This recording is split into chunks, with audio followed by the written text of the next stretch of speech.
Yeah. you know?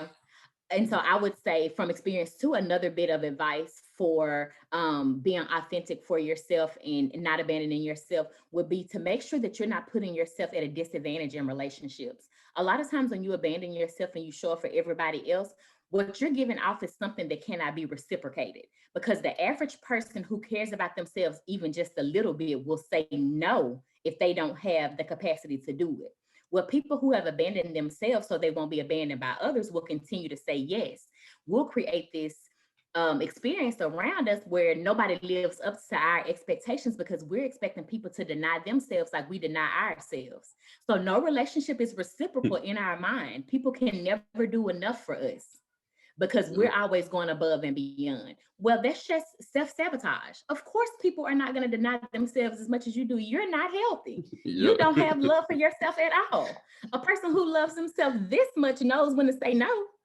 Yeah. So, my next bit of advice would be when you are working to not be abandoned, but you have abandoned yourself, there is no such thing as a reciprocal relationship. No matter what a person does for you, is never going to be enough because you will always go just a step above to deny yourself so you won't be left. Welcome to the Cypher. Flow harder than the hands on Peter Piper.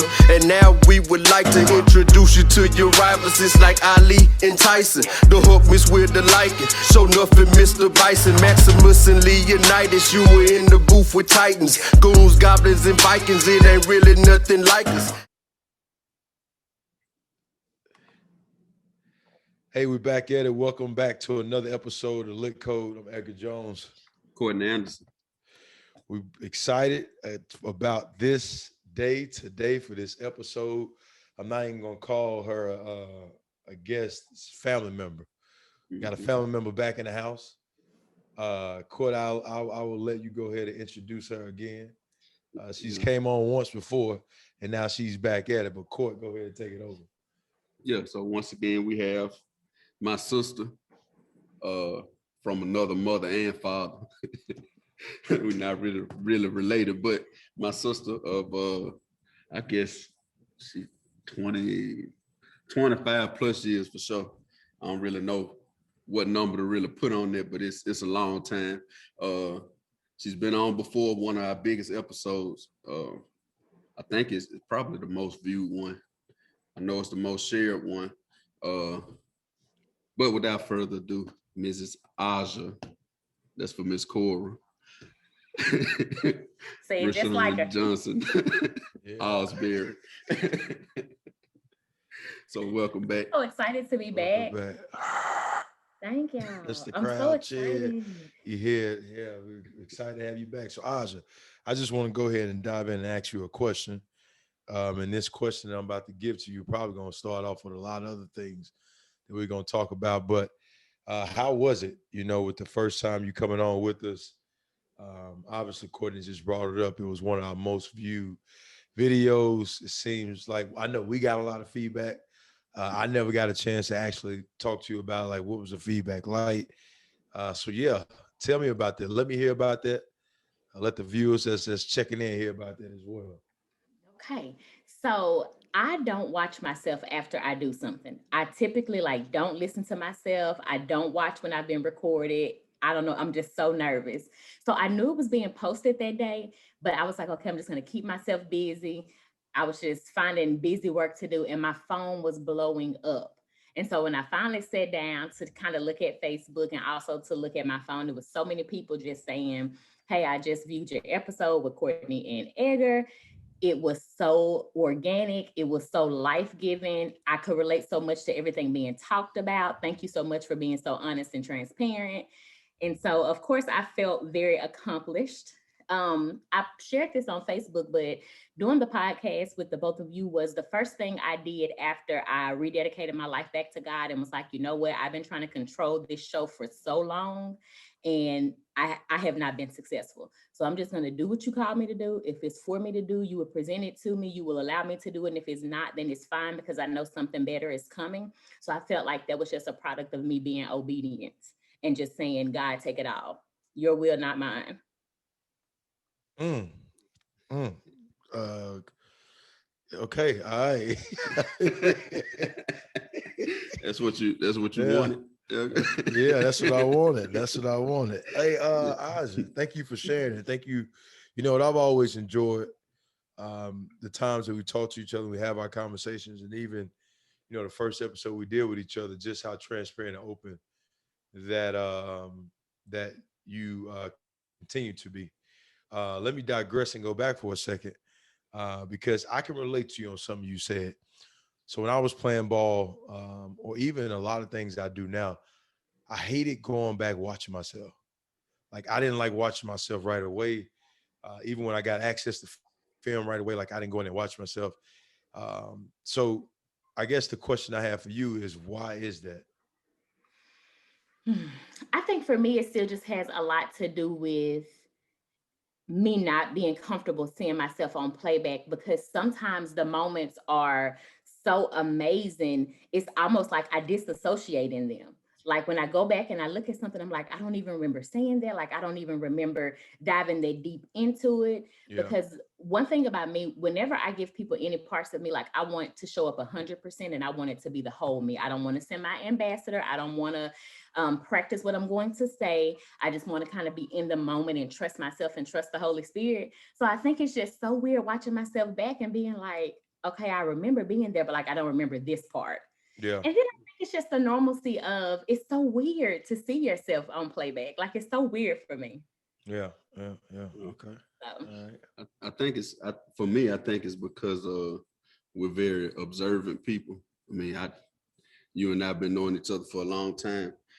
So for me, it's always hearing myself outside of my head and seeing myself outside of my head.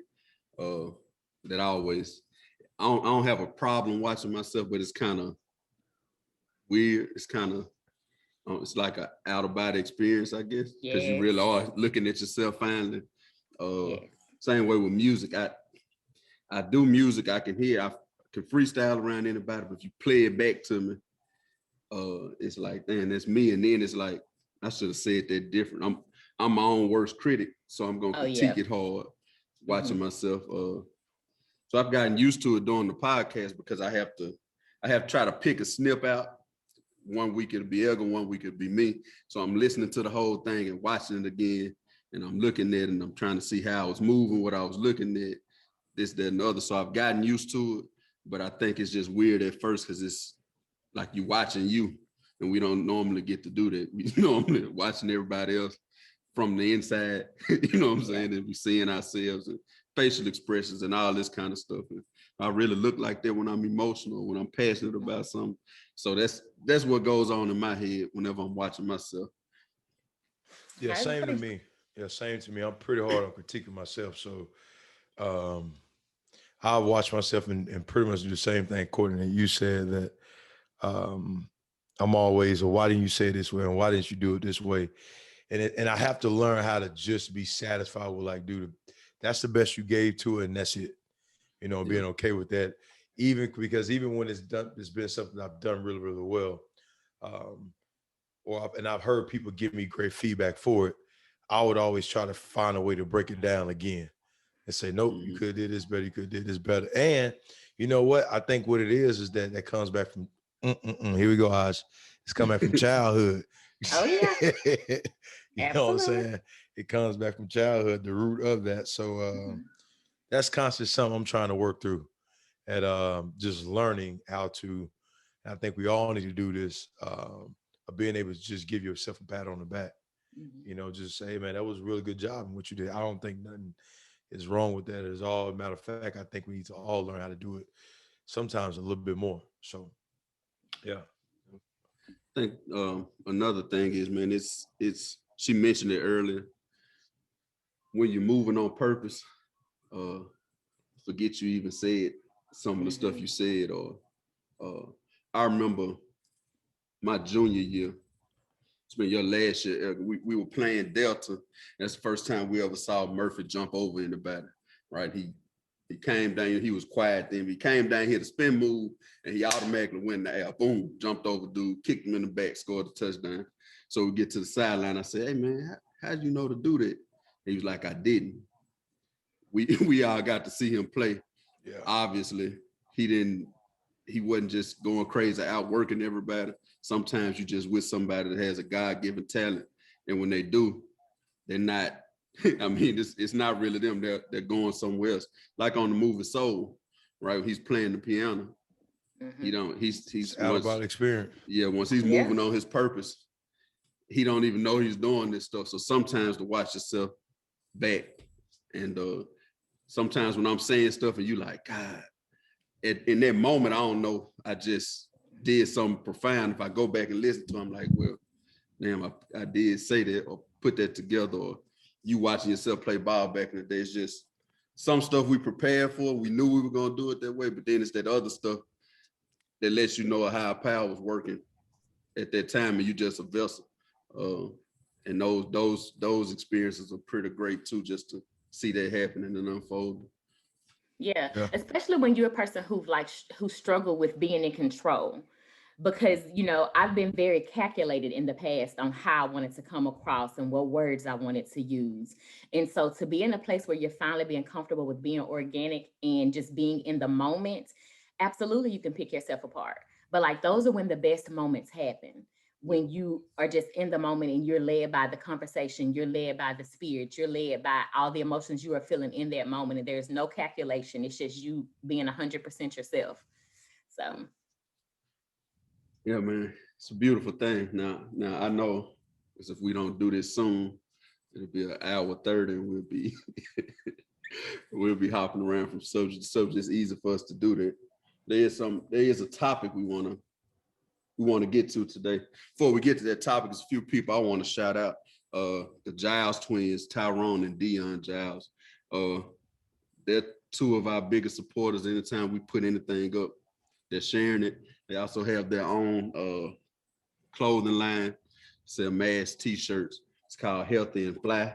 I think they're based out of Florida right now, but they are from our hometown. Also Larry Tank Harris. But Tank, he has a podcast coming up called the Wedding Crashers Podcast. Another homegrown guy, Raven native. Then Roger Timber, better known as Johan to us.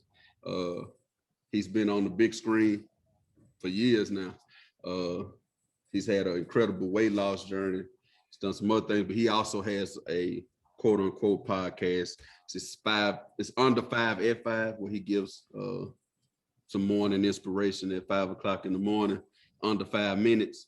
And the reason he named it that is because he said every role that he's ever had, screen time has always been under 5 minutes. I've watched almost any movie that he ever puts up or says it's coming on. I didn't know that. Seems like he may have had some longer roles, especially in that Christmas movie. But he said the Christmas movie and the Shark movie, I felt like he had longer roles. Yeah, but he said it's every one of them under 5 minutes screen time, so that's why he named it that. And he also he'll be coming on soon next month. We're just kind of trying to pick a date right now, but I wanted to shout those people out before we dived into what we're going to dive into today. It's a few weeks ago now. You made a post as about abandonment and how we tend to abandon ourselves from feeling abandoned as youth. Crazy thing was Edgar hadn't been on Facebook, right? Hadn't been on social media. So I hit him up. We talked about some other stuff. And then I said, hey man, I think it'd be a good time for Eja to come back on. He was like, yeah, but he sent me something earlier that day or the day before. So basically talking about the same thing. But y'all hadn't talked, but me and you had talked. And again, moving on purpose, understanding, being aware that certain stuff's moving in a certain direction. I'd also made a post that kind of deals with abandonment in a way, or deals with you building these other people, these other yous to help you make it through different issues as a youth, and then trying to regain control of that as you get older. So anyway, everything that we've been thinking on, meditating on was kind of lining up the same way. We had some stuff to go on in between there. You had a personal issue.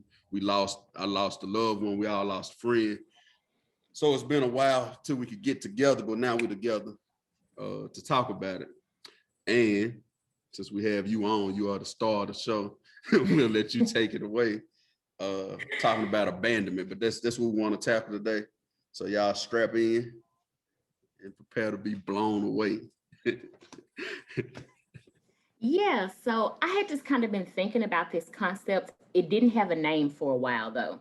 What I was just thinking about, and it's kind of what we talked about the last time that we all talked, was like when you're at a place in your life where you have to face who you are against who you're supposed to be or who you've shown up to be, and those steps, and like how do you do that well, and how do you get there, and so I have been just in this spot since last year when we all came home, just saying like, I want to be a better person. Like I have this time, I'm at home with my kids. I really want to show up well for them, show up well for my husband, show up well for me. Like, how do I do that? How do I face those parts of myself that are not where I need them to be, that are still very much rooted in childhood issues or traumas that I've experienced? And so I just had kind of been thinking around it. And I always tell anybody that I talk to, like, we got to get to the root of the issue. So it's like an onion, we're going to pull it back. And so I was discovering different things. I was like, okay, this is how you show up when you're upset. And this is how you show up when you're happy. And these are behaviors that you lean into when someone makes you mad. And this is kind of what you do when you retreat. And I'm pulling this onion back and I'm like, what is at the core of this onion? Like, I know it's something. And one day in session with somebody, we were talking and everything she was saying was just hitting me. It was like rubbing me so raw. And I was like, I don't want to say I understand, I've been there, because I hate saying that when I'm talking to people. It's their story, it's their experience. And I don't want to downplay it by saying, oh yeah, I understand, you know? And so I was just like, what is it? And so I asked her one question when she said everything. I said, what if I told you that by trying not to be abandoned, we abandon ourselves? It was one of those things that legit happened in the moment. After I said it, I wrote it down so fast so I would not forget it, because it was not something that I had been thinking about. You know, anybody will tell you before you go into session, you're kind of preparing, looking over your last session, trying to hit high points of what you're going to touch on with the person. And I had done that, but I did not know that I was going to make that statement until I sat there with her and was fighting myself not to be doing therapy on myself as well, because I could relate so well, but just being present in that moment with her. And those words came up. And so I made a Facebook status afterwards, because I was like, that is exactly what has happened. And like, that's the root of what I'm dealing with. It's all rooted in being a child and feeling abandoned. Yeah. Can you make that statement again? Can you just say that again? Yes. Please just say that again for me. So I asked her, I said, what if I told you that by not trying to be abandoned by others, we abandon ourselves? By not trying to be abandoned by others, we abandon ourselves. Yes. Go ahead, Court. Yeah. God, that's powerful, man.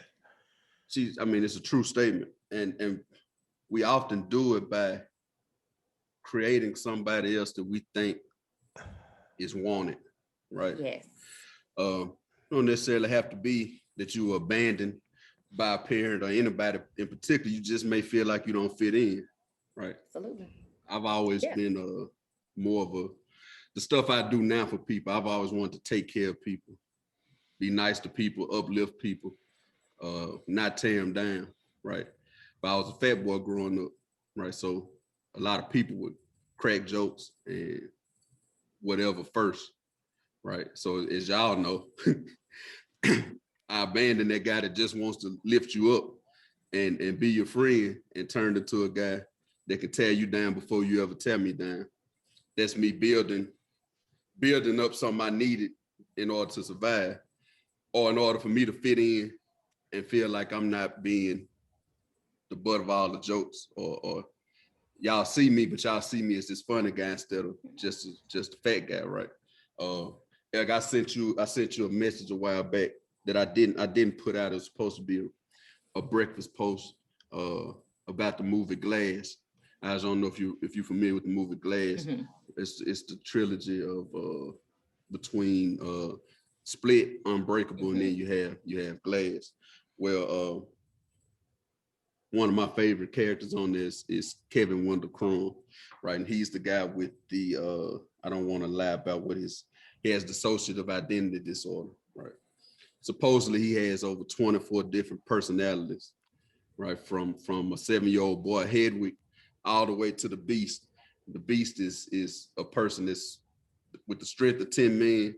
It's actually so powerful that it changes his size, his muscular build, and everything. He can climb walls. He can do all this crazy stuff, right? All of these personalities are something that Kevin built to deal with something that was happening to him as a child, right? Hedwig is probably the closest thing to who he really was, because that's the youngest one. That's the child. That's probably where he started making this stuff up in his mind.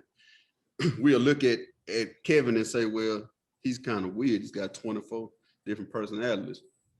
Well, we're just not looking at ourselves that hard because we're more like him than any other character on there, right? We've built all these different versions of ourselves in order to survive all these years. Whenever one of the characters of Kevin has control, they say he has the light, right? We're the same way. Like at certain times, Funny Courtney had a light. Certain times, Mean Courtney had a light. Certain times, Daddy Courtney has a light, right? all of these versions of self that we built, they helped us, right? They're not just all bad, but as we continue to evolve and our lives evolve, certain ones don't necessarily fit in as much as they used to, right? The older we get, one of the things I used to do to combat being a bigger guy was try to get as many girls as I can get, right? Well, he don't fit into my life now. I can't have him running amok now, or stuff wouldn't, my home wouldn't be so peaceful. I can tell you that much, because he'd get me in some trouble, right? I wouldn't be able to set that example for my daughters, my sons, my godson, nephews, because he would take over, right? So I know to keep the light away from him. All of us have to figure it out, right? So it's not necessarily that they're all bad things. We just got to try to figure out how to control them. One of the craziest things about once we realized that we were not in control, we kind of feel bad, right? We feel ashamed, like, man, I'm not really who I want to be. All this stuff is going on. I can't really control this. I want to be this, but this keeps coming out, and they may see me and think that well, that's not the eyes I know. That's not the Eja I know, right? And we worried about that. And then we worried about, like you said earlier, we got control issues. I want to be in control of this. We got to realize is, in order to gain control, stuff had to be out of control. So there's nothing wrong with it. Can't gain control if it's not all out of whack, right? So that process of learning, okay, let me, like you said, unpacking that suitcase, let me get this packed down, let me get this packed down. This is who I really want to be in the front and have the light, right? Once we, that process makes us stronger. And then it helps us later, because trauma's gonna still happen in life, right? We just gotta make sure as we're getting older that we're not building up more stuff that we're gonna have to try to control. Again, let the guy in front, let him deal with it, right? But we learn how to do that from the past. I said in the last episode, Edgar, we talked about, I wish I could go back knowing what I know now, right?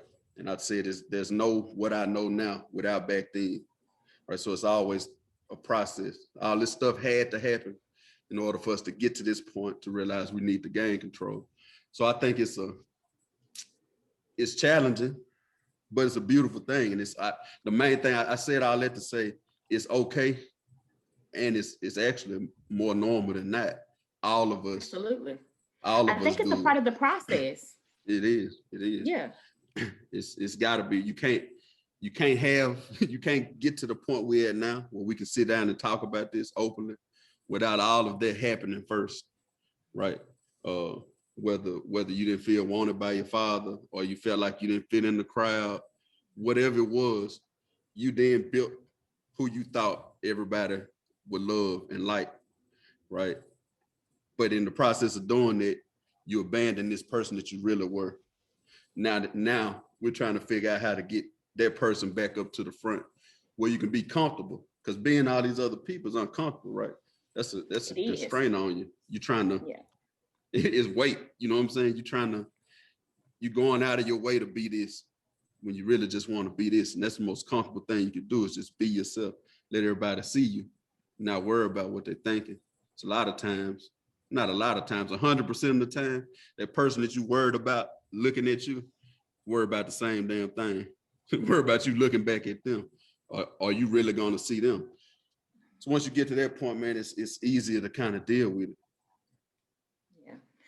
I think, like, to touch on something that you said a while ago, like, the people that we become to protect ourselves, yeah, all of them are not bad.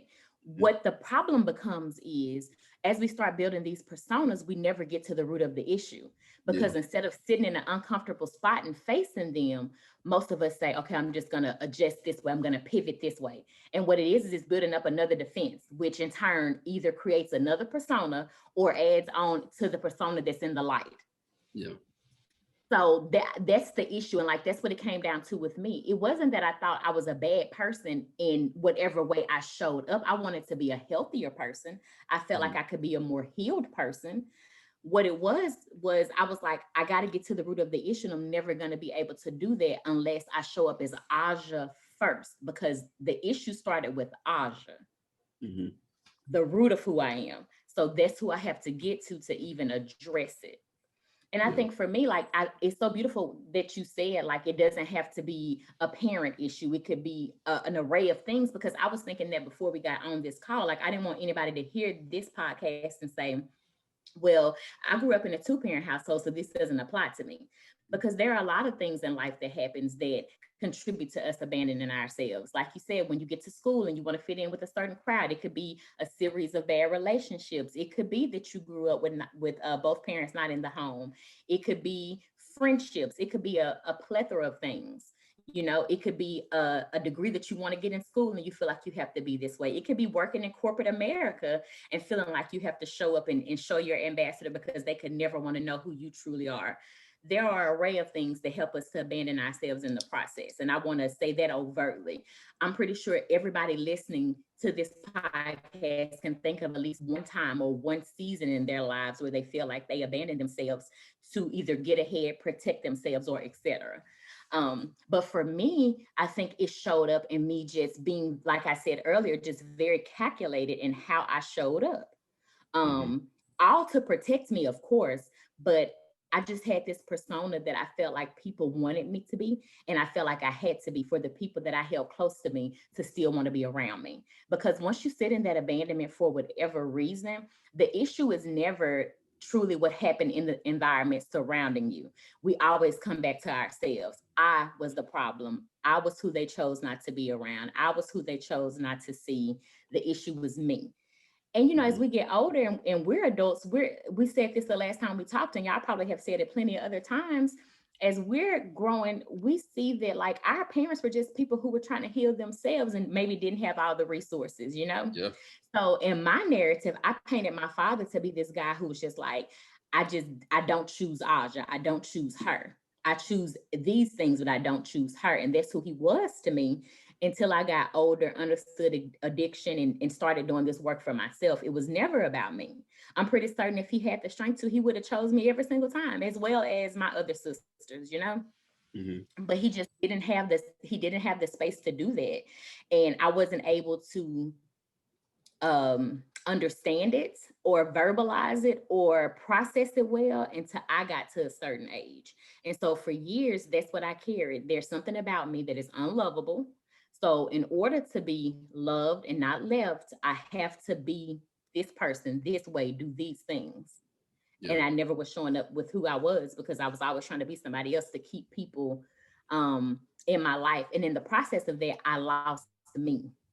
Yeah. I abandoned me to not be abandoned by others. Yeah. Mr. Jones, I saw you jotting some stuff down. You want to? I don't know, man. I'm like Mike Tyson now. I don't know, bro. I'll tell you something. And this may be exactly what you're talking about.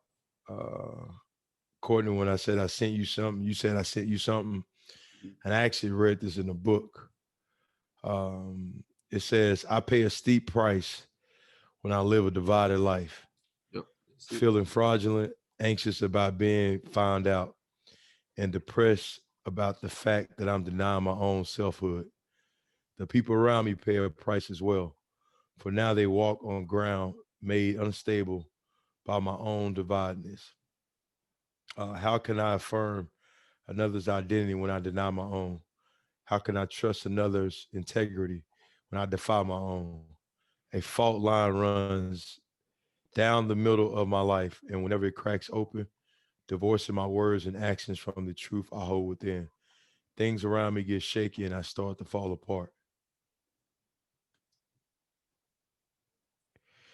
Yeah, man. Yeah. Like, like it's so many things that y'all are saying right now, and I'm trying to really take it all in because when I listen to Aja, tell a story, be transparent, and listen to you, Court, I do a bunch of self-reflection on myself, and um, for a nice period of my life, I would abandon myself to basically for the needs of others, right?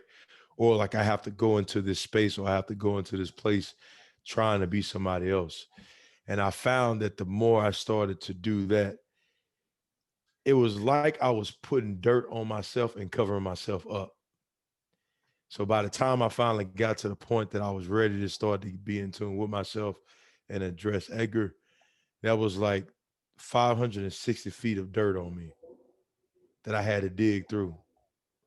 You know what I'm saying? Like I had to dig through all of that and get through it and like, oh, I gotta take a breath for a little bit.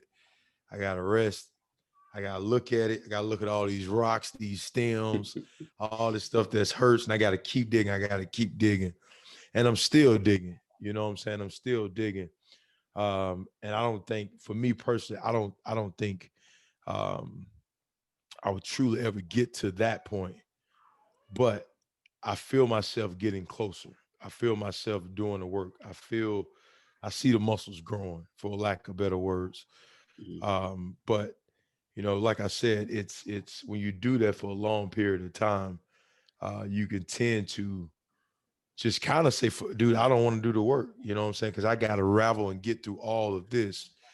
But I would encourage people that's listening, if you're listening right now and you feel like, well, okay, I'm at a place now where I'm trying to get on being a tool myself and working on myself, but I got to work through so much. Well, part of the problem is a lot of times is we feel like we have to work through so much right now. You know what I'm saying? Like we have to work through it all right now. And I think that's all played off of how we in a right now society. You know what I'm saying? How I get things right now. I get Amazon Prime right now. I get Uber Eats right now. I can get a movie downloaded fast right now. So now what we do is we start to implement that in relationships, right? Like maybe you hurt somebody's feelings and you go to them, you be like, dude, I'm sorry. I apologize. I love you. You expect them to forgive you right now. You know what I'm saying?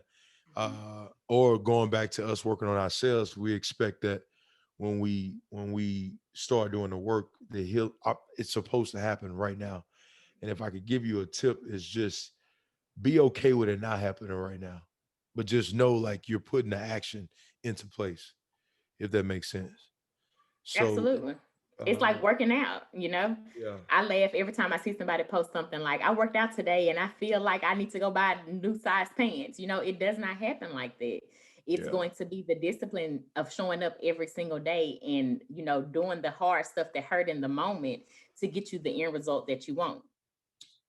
Yeah. Yeah. The good stuff's always harder to get, right? Easy to gain weight, real hard to take it off, right? I can gain 100 pounds in 2 months. It'll take me 2 years to get it off. And that's 2 years of being very, very, very disciplined and going to the extreme to get it off. Easy to put it on. All I gotta do is order that DoorDash or Uber Eats. Eric was just talking about, sit on the couch, give me an instant movie. I sit there and do that 2-3 months, right? I got it. Now I want to get it off. Well, I gotta run miles. I gotta hit the gym. I need to get on a few different supplements, right? I gotta change my diet up completely. But long term, we talked about that before too, Eric, that instant gratification, or what we think is instant gratification, by sitting down, watching that movie, eating that ice cream, enjoying that right then. Long term, it ain't helping me. Long term, all the discipline stuff I'm doing, it will help me. Uh, I looked up the definition of abandonment because y'all know I am a nerd, or of abandon to abandon. Literally means to cease to support or look after something or desert, to give up to the control or influence of another person or agent. I think that's the best definition of it, because what we're talking about is the best definition for our episode, because what we're talking about is us abandoning ourselves and giving control to the other self that we're building. And the reason it's so hard, Edgar, to dig out of that and find your way back to it is because I just use some of the stuff we use, right? We prune back our actual self. When we do that, we give room for these other selves that we built to grow, right? So they're growing. We always say we're at full capacity. If we're not giving support to this other self, that means we got room to give support to these other ones. So they're getting stronger. Regular self's getting weaker. So when it's time for regular self to come back up, what are the other selves doing? They're telling you, hey man, look how far we got you, right? Being aggressive, Edgar, one got you to the lead. Timid, Edgar didn't get you here. You know what I'm saying? Look how, don't nobody mess with you now, because I came along. I started punching people in the face, right? Cussing people. I don't take nothing from nobody. I'm the one got you here. And now you want to get rid of me, right? Another children's movie, quote unquote, Cruella. You told me to watch Cruella, right? I don't know if you watched it yet, Aisha, but I haven't watched it yet, but I heard great things about it, and I need to watch it. Yeah, it's exactly what we're talking about now, right? This girl from the time she was a child, she was fighting between herself and Cruella the whole time. It's a part on there that Edgar told me about, and then I watched it and I saw that part where Jasper tells her he doesn't like who she's becoming. Basically saying he don't like Cruella when she's Cruella.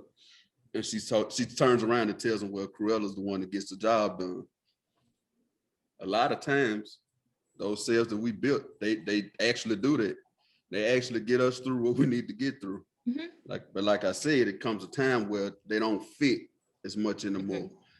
And it's hard to abandon anybody who's done something for you, right? Even in relationships, we talked about relationships earlier. A husband and wife, they may have been together 15 years, may have seen each other through the death of their parents. Some of the worst times help each other build business, but now it's at a point where it's only bad between them. They're toxic to each other and they need to cut ties. Most of the time, they're going to waste another 5 years getting to that point where they finally just cut ties with each other, because it's so much there that you did for me. I don't want to let you go, right? But at the same time, the life as I know it now is being destroyed by this relationship. We ran our course, don't fit no more. But we don't want to let go because, man, so many, you helped me through so much. You were there for me. I couldn't have got to this point without you. So it's hard to abandon, right? Yeah, we talked about that before. It's hard to cut somebody off that you're used to, right? Yeah. But we have to learn to trim them back, not necessarily kill them off, right? We talked about how a caterpillar goes into his cocoon and becomes a butterfly. Right now, he's flying. And he's doing all this different stuff. He can still do caterpillar things, but he got wings now. So it don't necessarily fit. But if he did get on the ground or did get on a leaf and had to crawl around, he could still do the things he used to do. It just don't fit as much. You talked about working out before our last episode, and you said, well, I got to get myself in that mode. And I said, well, turn on some custom music, right? Your gospel music may not fit in this workout stuff, because another Eja got to show up and say, hey, all right, hey, we're going to get this done today. So it's room for them. They fit somewhere, but they don't necessarily need control of the light. Because is it that they fit somewhere, or is it that we just become full enough to tap into different areas of ourselves while still being authentic? I think I told somebody the other day, because that's my ultimate goal. Like, my ultimate goal is not for them to have to show up. It's for me to remember that as a human, I have capacity to pivot myself, and I don't need these protections to do it for me. I wish you could see my notebook, because that's the goal. I think the goal of us building all of that up is for us to ultimately realize we had it in our toolbox the whole time. The whole time, absolutely. Get to what you just said. That's really the ultimate goal. I told Pete the other day. He asked me how did it feel to be able to tap into some of the stuff I'm tapping into now, and I told him I feel like I'm on the movie Avatar, and I'm figuring out how to use this avatar from inside out, right?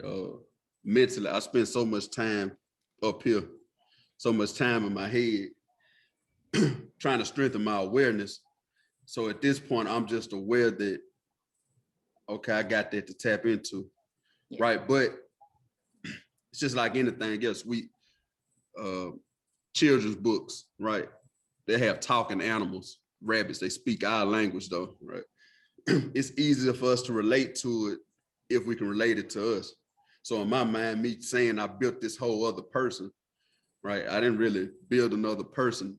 That was just coming on out to the forefront because Eja asked last episode, why is it that we like to see like fights, right? Where I can put up this, I can post our podcast, or I can post me, you, and Eja fighting. It'll go viral way before this podcast would. And he asked, why is that? Well, we're born with that side of us anyway. If you take a child's favorite toy from them, I'm talking about a toddler, a baby, who don't know what mad means yet. They don't know what anger means.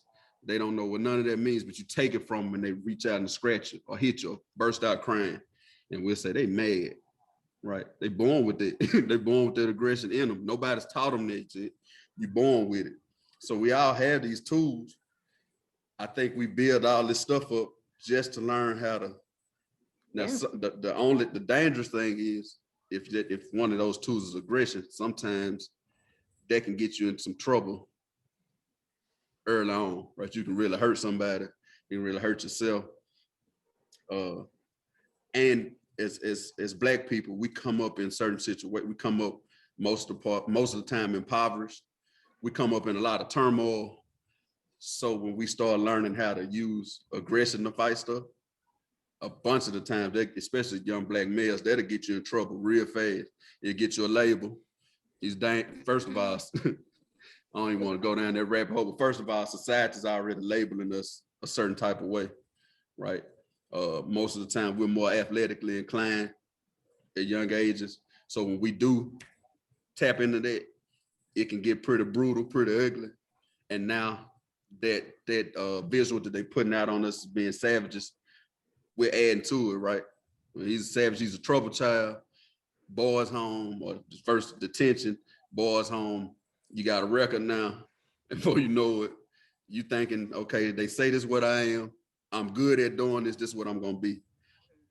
And then you have to try to figure out how to turn that back down.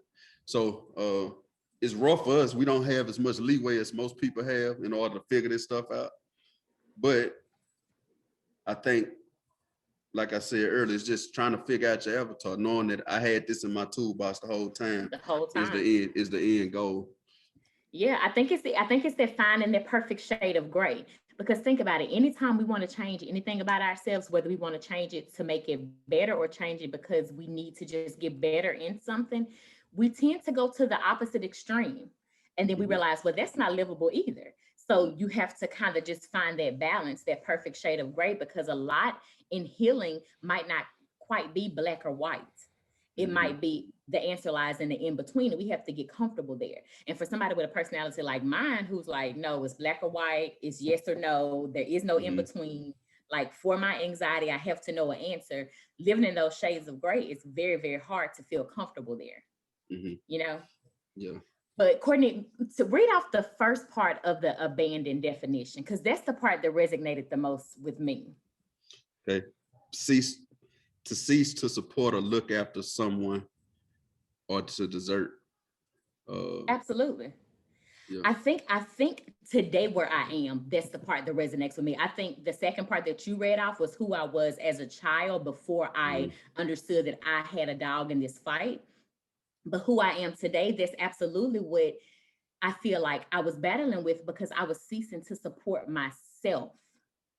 And that is how we end up abandoning ourselves. We put everybody's needs before ours in order to try to make sure that this relationship is going to stick, that it's going to be concrete, that this interaction, because for me, for a long time, I was very much so fed off of the people around me.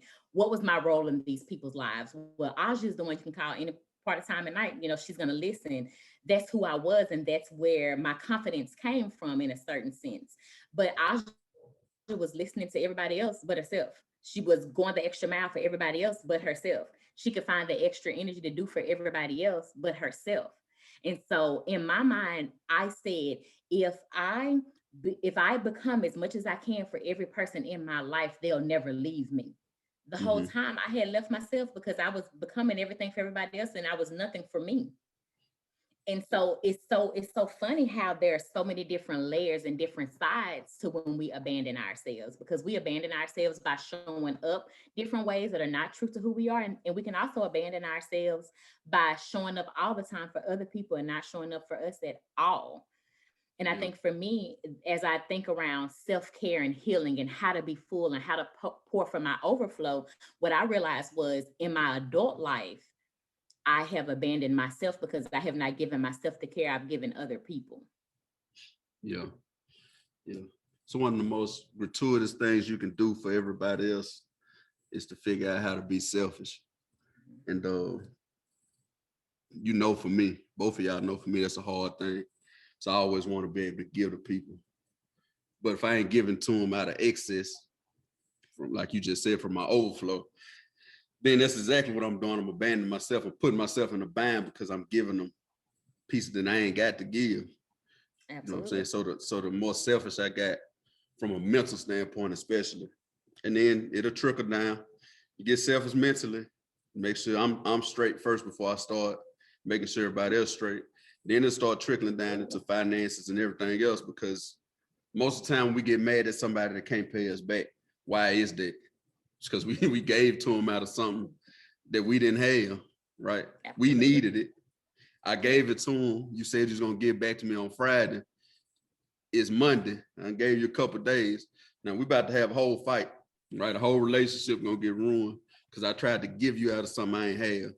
Now if I got an extra 20 laying over here and you need 10, I give you 10. Well, I still got extra 10. I'm not as, it don't hurt me. I'm not bad. looking for that every day. Yeah, I'm not stressing over that because exactly. It's like, oh, okay. Yeah, you gave out of your surplus. Yeah, we understand when we give to somebody because we've been in the same position.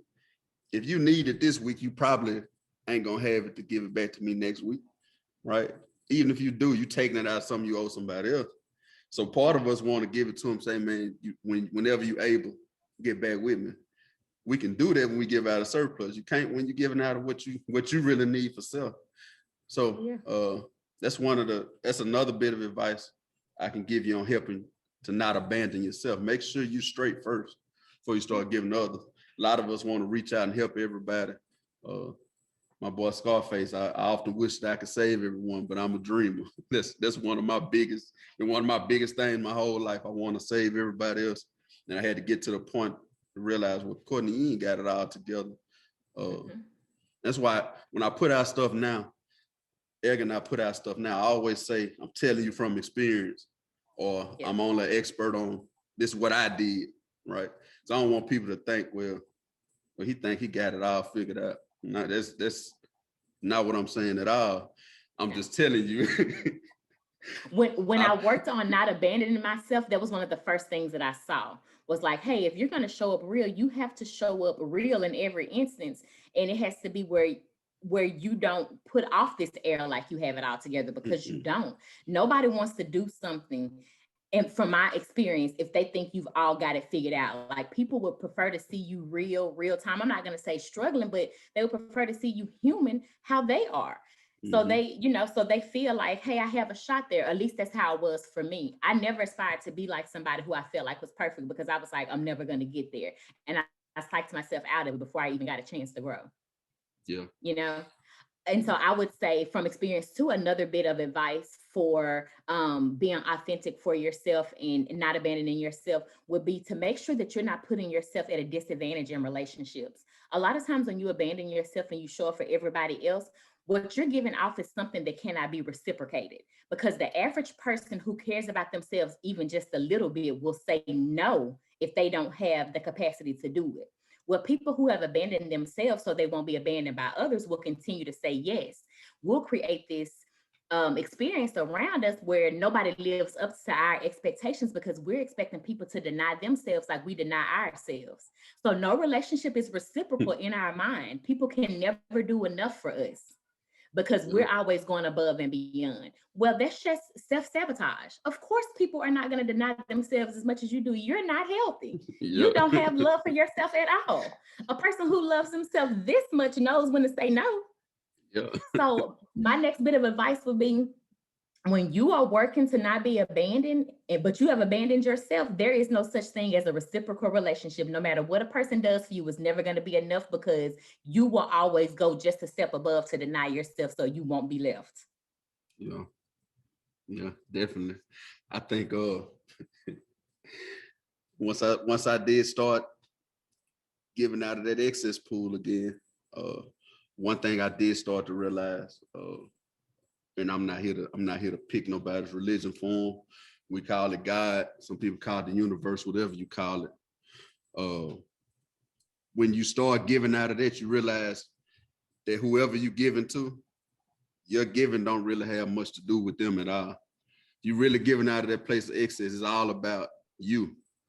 You doing it because you know you're gonna get a return on your investment, for lack of better terms. You're putting stuff out there because what goes out comes back.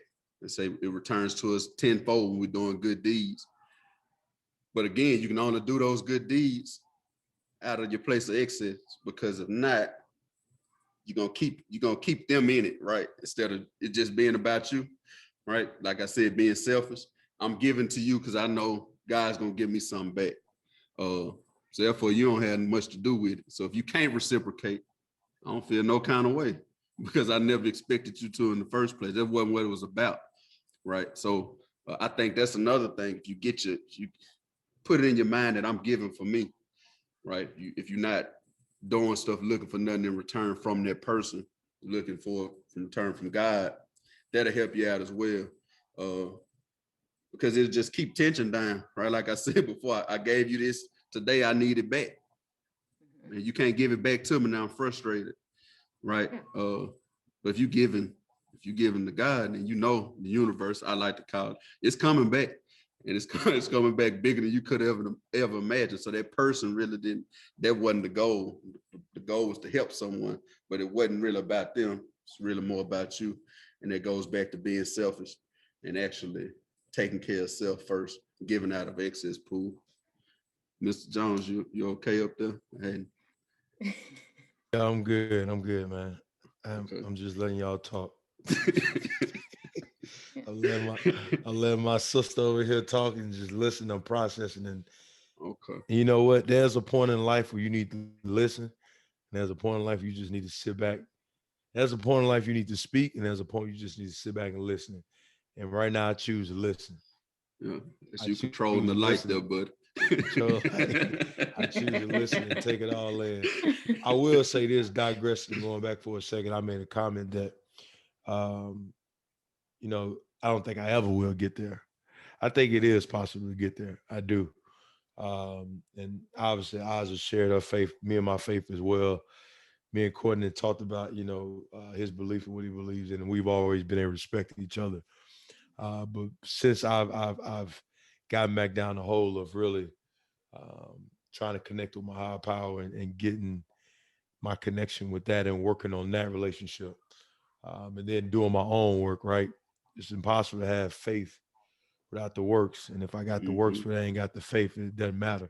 So being able to do the combination of both, it is possible. And I don't know I don't want anybody to give up by thinking like I cannot get there. And I made that comment earlier, but I don't know if I get there. I can get there. And I apologize for that. So now I'm choosing to exercise to continue to listen. So Aja and Courtney, y'all go ahead. So listen, okay, something else that was on the forefront of my mind in showing up for yourself and not abandoning yourself is setting good boundaries. That, we talk about that and it seems like it's easy, but it is not. It is not. It's so hard to say no when you've always said yes without feeling like the bad guy. It's so hard to put certain boundaries on relationships, conversation topics, or whatever the case may be, because that has been your norm for so long. So setting boundaries, it doesn't always feel good. It doesn't, you know? And I was just sitting thinking the other night, and I was like, you know what? There is no such thing as being petty when you are setting a boundary for your mental health. Mhm. Because I think a lot of times, you know, you'll look on social media and they're like, oh, if you do this, that's petty. If you do this, that's petty. But you don't know what that person is battling. You don't know why their boundaries was set the way it was. If it's for your mental health, I don't want to ever call you petty for, you know, putting a boundary up with me for your mental health.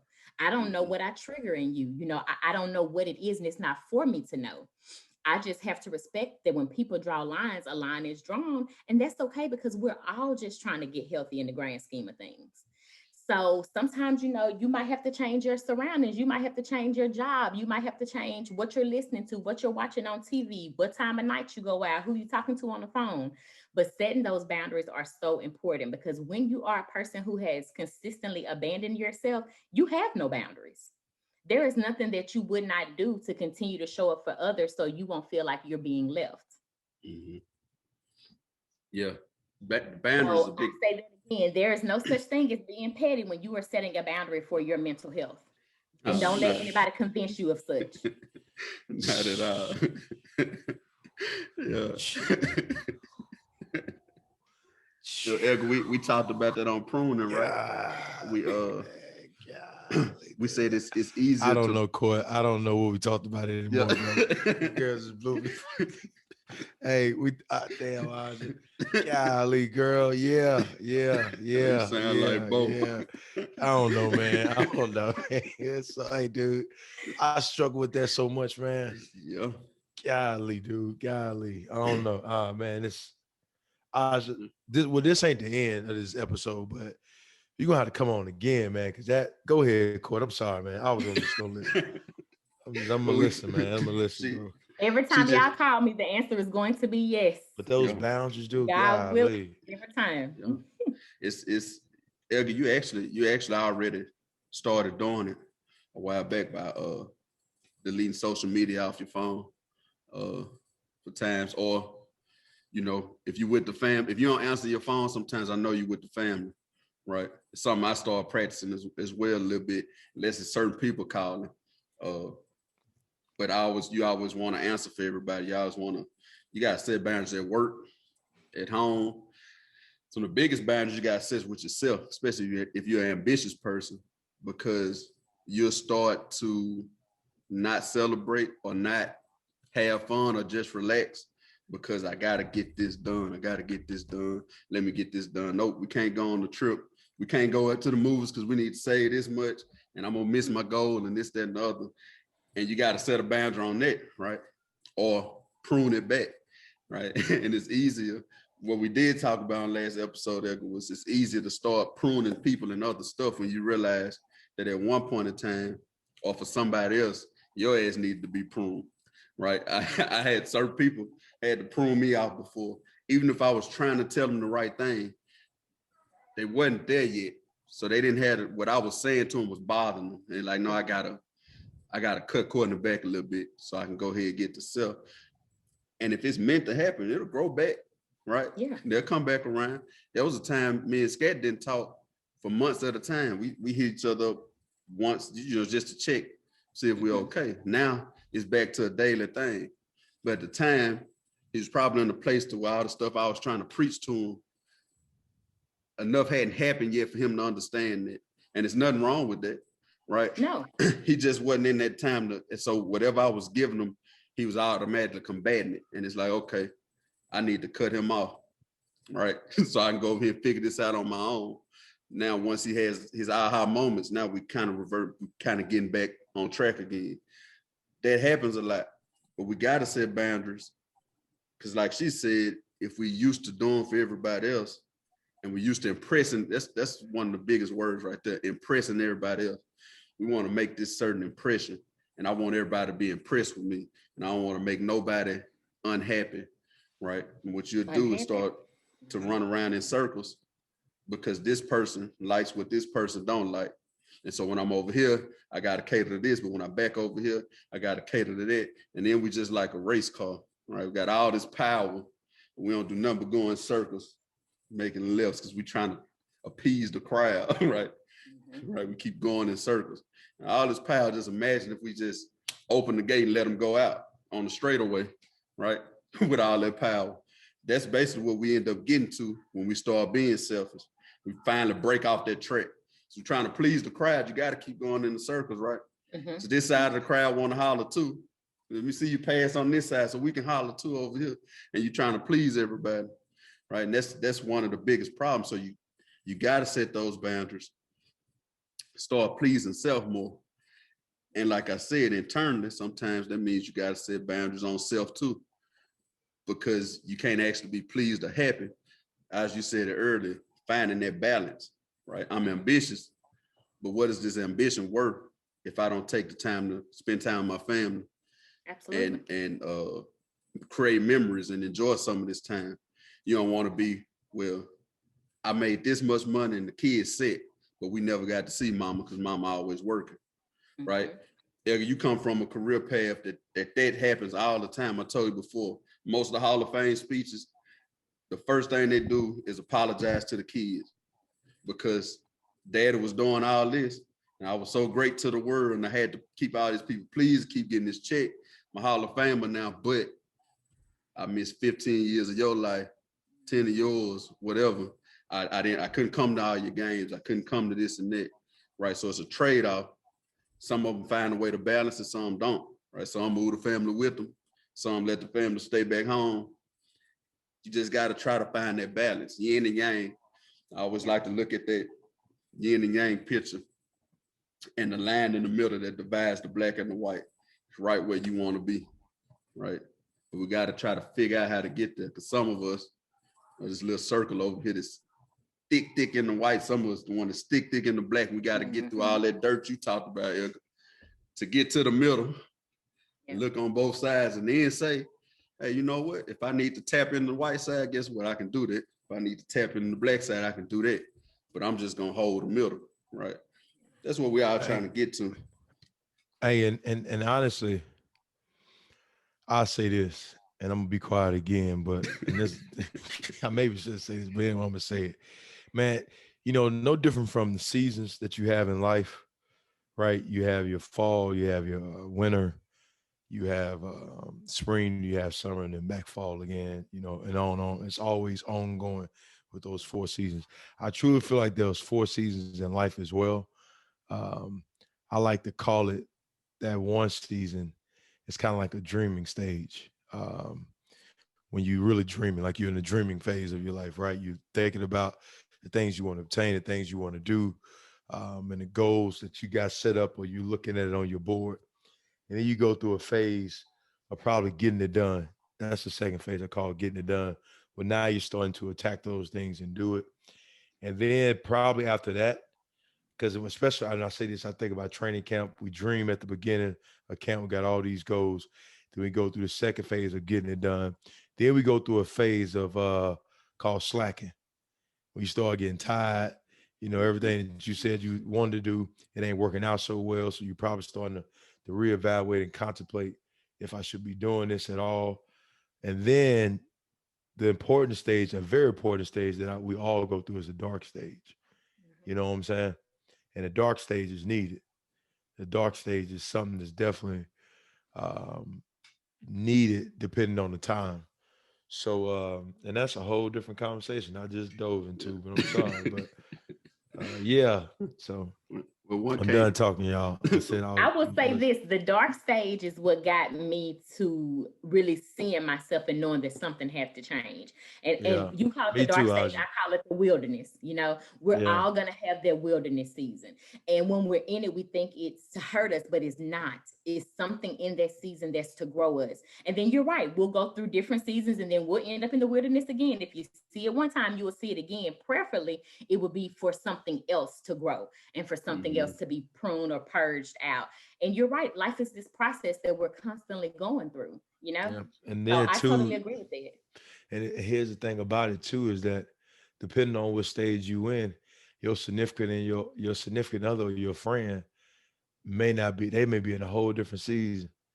So, and if you care about their relationship, right, which brings you back around to, uh, especially if you don't have those boundaries or you want to support them, let's just say you want to support them, be them for them. You're in your stage, but you're also trying to support them in whatever season they in. And that season is totally different. It may be a whole different other stuff going on. So, and I try to be aware of that when I'm dealing and talking to people and really meeting people where they at in their life, um, and understanding that they may be in a whole different season in their lives. And I think there is an importance of meeting people where they at. And if you really want to start to build trust with people and get people to a place where they may start to open up and talk to you a little bit more, just meet them at the place where they at. Don't, just listen to them. But me thinking and understanding that this person may be in a whole different season of their life right now. And maybe, and I think that's the importance of sharing your stories. I think that's the importance of being vulnerable, being open. Because if I am sharing my story about, well, I went through this, I experienced this, and you're not trying to relate it to what their experience was, you're just speaking freely and just talking about what happened with you, even if they don't say nothing to you at that moment in time. Sometimes what ends up happening is right after they leave you, right after they get into their car, they may sit there and think about your conversation that you had with them later on that night. They say, you know what, like, it feels good to let me know somebody else was feeling that way or dealing with something, maybe not exactly like me, but it was somewhere close to it. So That's why I think these mental health talks are so important, because everything we do in life has a mental health aspect to it. But sometimes when you're in that wilderness, when you're in that dark place, you feel so alone.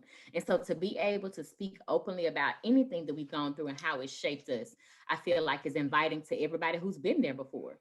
And like Edgar, to piggyback off of what you said and to tie it into something that Courtney said a while ago, as you're shifting through these seasons and your relationships are shifting, one thing that I've noticed, for me is, and I actually said this, when I'm not healthy, my sharp edges cut the people I love the most, because those are the people that I'm around. And so for me, it's a very isolating season personally, because I know that this is the season that's either gonna propel me forward or keep me stuck in a cycle that I've been in for a really long time. And I'm the culprit of that cycle.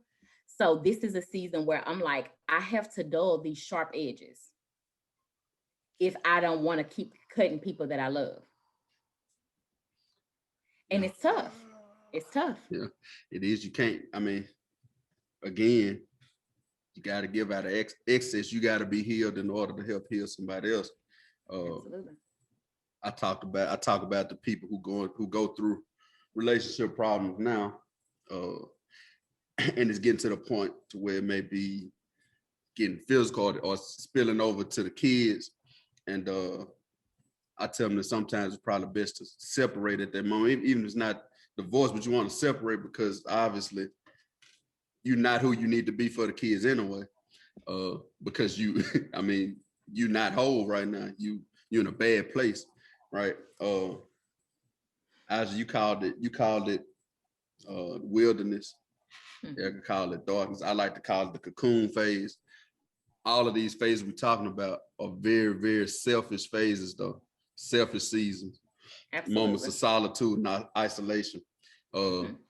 Biblically, most of the great stories are while some of the people on quest and they're by themselves and they have these epiphanies, right? One of our favorite movies, 300. Leonidas gets sent off when he's a small boy. He has to go kill the wolf. He's by himself, right? There ain't nobody else around him. He got to figure it out on his own. A story I shared with Edgar, I hadn't shared with you yet, but Scat is up here working where I work now.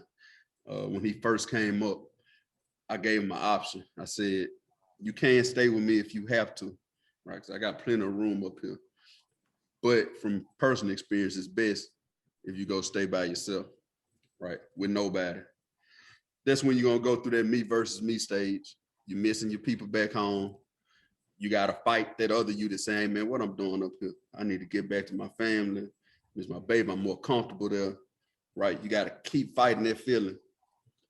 Then if you fail, it's on you because nobody else is here to do it. But anyway, you kind of start fighting that weaker you, right? And then somewhere along the line, you had that epiphany and you like, hey, you know what? It's been 4 months. So I can do this all by myself, right? You go from staying in a hotel by yourself to he had to find his own apartment. He had to set up his own power, water, and all this kind of stuff he hadn't done before. He's got to do it now, right? All because he spent that time in solitude first, fighting that feeling, fighting that urge, fighting that weakness to go back, run back to comfort, right? So that cocoon stage, nobody else sees it. That's why it's so selfish. Usually that caterpillar crawls up to some area in the corner of a house, the corner of a tree, right? He does his work, getting it done, right?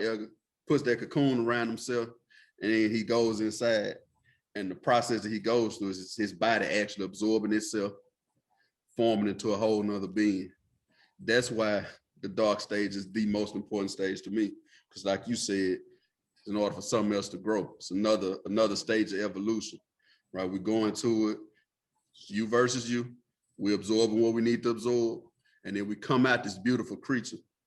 The craziest thing about it is that's what everybody sees: the butterfly, the colorful stuff flying around. Look at him; he look so good, right? That's when we have to tell our stories. We have to go back to caterpillar phase to tell our stories to people, because they like, man, he don't know what he know about being on the ground. He a butterfly. I ain't always been one, right? I started out the same way, crawling on my belly, right? I had to do some work, get up here to this tree, right? Build a cocoon around myself, spend time with myself, absorb the bad stuff, absorb what I need to absorb, and then come out a whole new creature. Yeah. We need to share the steps of the process, right?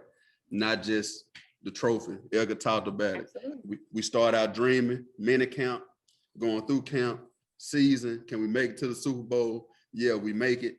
We holding the trophy up. Everybody see holding up the trophy. Unless hard knocks was coming around, nobody saw people throwing up on each other, fist fighting in minute count, right? That's the beautiful part of it, though. The dark part is the most important part to me, because that's when you one-on-one with self. Damn everything else, like it's just me. It's me versus me, right? Yeah. And I'm gonna come out of here way better than I came in, right? But I gotta go through this process. So again, one extreme can't exist without the other, man. And so now when I see adversity, like I told you a little while ago, people was calling me like, it was like people were trying to intentionally get into it with me. And I told Eja, hey man, something good about to happen. Because anytime I see pushback, adversity, one can't exist without the other. Life can't exist without death. Happiness can't exist without sadness. It's gotta be. So if this showing up, right? Paradox. Yeah, if adversity showing up, if some pushback showing up, it means some great stuff over here somewhere. I just got to find my way to it and concentrate on it rather than concentrating on this. So, and I think you said it beautifully, Courtney, when you said like we're sharing steps. And I think what's so amazing about what y'all are doing and what y'all allow me to do every time y'all allow me on is we're sharing steps real time. Like none of us on this call feel like, oh, we have arrived, if that even is a thing, you know? Yeah. So what we're doing is we're like, yeah, so we done made it from one stage to this next. And so we're sharing steps, and like, we're able to do it in a way that is very natural. And natural and authentic and real and transparent is what's always going to win the race. Mm-hmm. And it also just makes me think, like, to anybody listening right now, if you are in a dark spot, like listening to just our personal experience, you could be exactly where you need to be to get to that other area. You cannot run from the wilderness, from the cocoon phase, from the darkness. You cannot run. What you can do is prolong your time there. If you sit idle and not recognize that this is a season for me that could possibly propel me forward, many, many great things could happen if I build the momentum, if I understand where I am in this season. Yeah. So yeah, keep going. I think that's what she's saying. Keep going. I'll share one more thing. After I went home for my niece's wedding, so on the way back, right around Nashville, we ran into a storm, and I made a breakfast post about this. We ran into this bad storm, right? I'm talking about like it went from sunlight to darkness, and you can't hardly see, right? But we heading back home. We heading back to Ohio. So we got a destination in mind. We're on the interstate. A lot of cars start turning on blinkers. I just slowed down to about 8 miles per hour, right? Kind of eased along. Saw people pull over and actually stop and turn on their blinkers. You saw people keep going like I was going slow. You saw some people kind of keeping a steady speed. But one thing I didn't see at all is reverse lights. Nobody turned around, right? You in that phase, you in that storm phase, but it's still a destination in mind. And if you did try to turn around, you run into traffic. A lot of us crash out because we're trying to turn around in the middle of that storm or in the middle of that dark phase, and you can't because life's still happening, right? Life's traffic's steady coming. So that's why we're saying just keep going, because eventually, guess what? The storm passed over. We got back up to regular speed and we kept going, even if we had to stop, right? Yep. One of my old plant managers used to say we want to keep driving production uphill, and even if it stopped, we want to chock the wheels, right?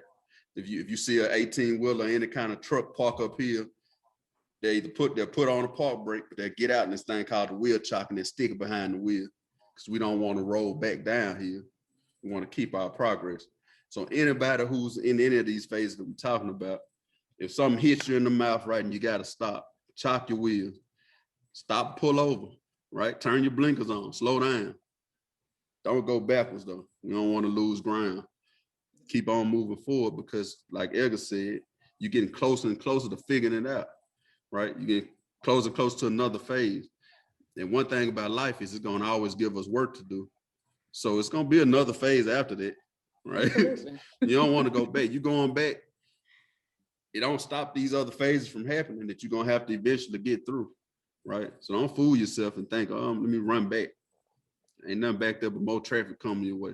So you might as well keep on trudging forward, keep going, and you'll get through it. All this stuff, everything that we're talking about right now, I believe that life is in perfect order, perfect time, and everything is as it should be. It's always necessary. Even the nastiest stuff you can think about that happened to you in your life, even that real traumatic stuff, was absolutely necessary. The you that you are today don't exist without that, because somehow you survived it and you figured out how to keep going from it, right? And you got to this point. So this you is a reflection of that, was a manifestation of that. It's a projection of it. Okay, I made it past this. Like I said, life's gonna give you other phases. So when you see it again or something like it, reach back in your toolbox. How I got past that? Oh, that's how I did it, right? I can do it again. So just keep going. Know that everything's in order. There's nothing wrong with you. It's normal, right? We're all traveling. We're all trying to get it figured out. We're all trying to get to a healthy spot for ourselves. We've all abandoned ourselves before. If anything in this conversation has resonated with you today and you finally have a name for it, or you finally got into the root of it because you've been peeling that onion back doing the work, like, consider yourself in an even better position. Because although it might be hard to accept what it is, now you have a name for it. And when you can call it something, you can work past like growing out of it. So consider it all well. Yeah, it is. I don't want to brag either, but these two people that are on the podcast today, right? It's on purpose. I purposely wanted to put them together. I purposely wanted to do a podcast with Eja from jump, but I purposely wanted to bring Eja on as well, because I know my awareness is turned up. Even myself, like I said, I'm not bragging at all, but I know there are people out there that look up to each and every person on the screen right here, and people that think, hey man, I can. That's my goal right there. I want to be like a Eja Jones. I want to be like Big C. I want to be like Eja. They seem like they got all together, beautiful families, this, that, and the other. And I wanted y'all to know that whatever you perceive us as, we just human too. We figuring it out too. We had to go through stuff to figure stuff out, and we still trying to figure out stuff right now. Especially Eja Jones, because he excelled in a sport that's considered to be the strongest of all, right? Gladiators. These are your tough guys. These are your unbreakable guys. One of the movies I mentioned earlier, these are the guys that are impenetrable. You can't, that's top of the food chain right there. And Edgar can bear down and break down to you that he has problems with abandoning himself as a youngster. He had problems with his father. He had problems with substance to get past certain stuff. And for somebody that's looking up to him to hear that, and they dealing with the same thing, in my mind, that gives them so much confidence to say, hey man, I can do it too, to hear that Eja thought she wasn't beautiful. That's one of the things people called me when I did get feedback on the first episode. They was like, my dad even said, that baby didn't think she was beautiful. I was like, yeah, she didn't think so. For people to hear that, young girls to hear that, and okay, it ain't weird that I feel like this about myself. But she also telling you what she did to get past it, how long it took. Egg and I talk about Jay-Z's verse about cutting that time in half. So if you got a girl that's 16, you can share your thought process that you have at 35. She starts thinking it at 16. By the time she's 35, she light years ahead of where we at right now. That's the goal. And then she passing it down to her sisters, her daughters, people in her family, right? Now we're starting to heal. That's how powerful this can be. Egg, you talked about the viral effect before. Well, that's how it can happen. 15,000 people watch this and share with another 5 to 15,000 people, whether they comment or not. They saw it, somebody picked up something from it. Well, we're affecting the world. That's the purpose. That's us moving on purpose. That's what God meant for it to be in the first place. That's why we're giving it to people, because it ain't ours, right? We still to this day have only spent money doing this. We ain't got paid at all. You got a check. I ain't got none. You know what I'm saying? So we ain't getting paid for this. This moving on purpose and a gift, right? If we move on that, then the universe, God, is gonna make a way for us off of this gift.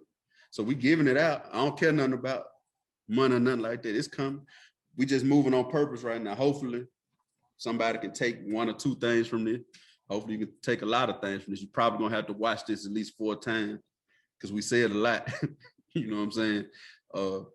But I'm happy that this is the 2nd episode that we've done together. Hope we have many more. Again, I did it on purpose because I want y'all to see that your goals are these people that you look at and you hold here are just as human as you are. Like I said before, I'm the last alley baby. I'm from the alley. We got projects. We got trailer park up there, right? None of us had no kind of special beginning, right? When none of our parents or grandparents nor great-grandparents rich. Matter of fact, they probably came from one of the same plantations somewhere and then sharecropped and came on down. We products of that. So ain't nothing special going on on the front end. We went to Rayville High School. We went to small colleges, Southern University, SEMO State, right? But we've been able to meet people from all over the world. We've done things that a lot of people or statistics might say we shouldn't have done, right? I had both parents in the house, but they had a rocky relationship. I just didn't have both. Edgar had both for a while, then didn't. I'm saying all this stuff to say, most of you all are just like us. We ain't done nothing special. We just telling you what we did do to kind of figure this out, right? To kind of help us navigate to get to where we are now. So that's what I want to leave y'all with. I'm gonna turn it back over to my sister down there, and then we'll see if Mr. Jones is still exercising his 5th Amendment to remain silent. I just want to again say how this definitely feels like home. Again, anytime y'all call me, God willing, I'm going to do it. This platform is beautiful, and I just like being able to come on and relate. This is representation. This is what this podcast is. It's representation. It's people seeing different aspects of themselves and other people and being able to glean and take what they need and move forward. And it's because this is what God has called us to do. This is what we're called to do. This is a part of our purpose in some capacity. So thank you so much for tuning in every single time y'all do. I can't wait to come back if I am invited. And if you heard anything today on this conversation that resonated with you, write it down, look over it, dig deep in it, and start your work. Start processing where you are and where you want to be, and set those tangible steps up on how to get there. Please reach out to either of us. I'm pretty sure that we can help you with a resource. If we have it, we will give it to you. If we don't, we will converse and consult until we do have it. But please just reach out if anybody needs help watching this, and anything you said, if it really just stuck to you and spoke to you today. Yeah. And you don't need an invite before we give it to Eja. You just, matter of fact, if there's something on your mind, you tell us. Say, hey, I think I need to come on this week so we can talk about this. You know what I'm saying? Gotcha. And also her information will be posted up on the intro and outro portion of the episode for her professional services, or she can point you in the right direction. That's one of the most beautiful things that did happen. I shared it with Eja, but and I won't say his name on air, but somebody that we all know did. Matter of fact, 3 people that we all know did reach out about receiving some counseling, right? And that was to me that was fulfilling, because that's all we want, people to say, hey, okay, I need some help dealing with whatever. And actually being from where we're from, being our color, and saying it's okay to get help. That's one of the biggest stigmas associated with mental health, is that it means we're crazy or something. So for them to have their walls breaking down by us actually having the episode, that was big to me. Absolutely. So Eja, hopefully you through exercising that amendment right, and hand it Yeah, off. man. No, man. I'm just gonna be like Brother Man on Martin, bro. Going up to the 5th floor, man. Just going up to the 5th floor, man. Just going to the 5th floor. No, it's man, honestly, man, you and Aja did such a great and fantastic job. We're really just leaving people with some things to think about. That I would say with this one, because there's so much great content that have been said and so many great things that have been said. Um, don't try to speed through this. If it's something that really stands out to you, maybe at 22 minutes, maybe you just need to stop the episode and just focus on that. You know, if it's one thing that stood out with you, just stop everything else and focus on whatever that was said by Oz or Courtney or me, and then just go from there. So thank y'all for checking this out. Hey, if this was your first time coming to check us out as well, we appreciate it, and we thank you for being here with us. And always, if you've came back again, we thank you for it. So it's the Lit Code. We out. Peace.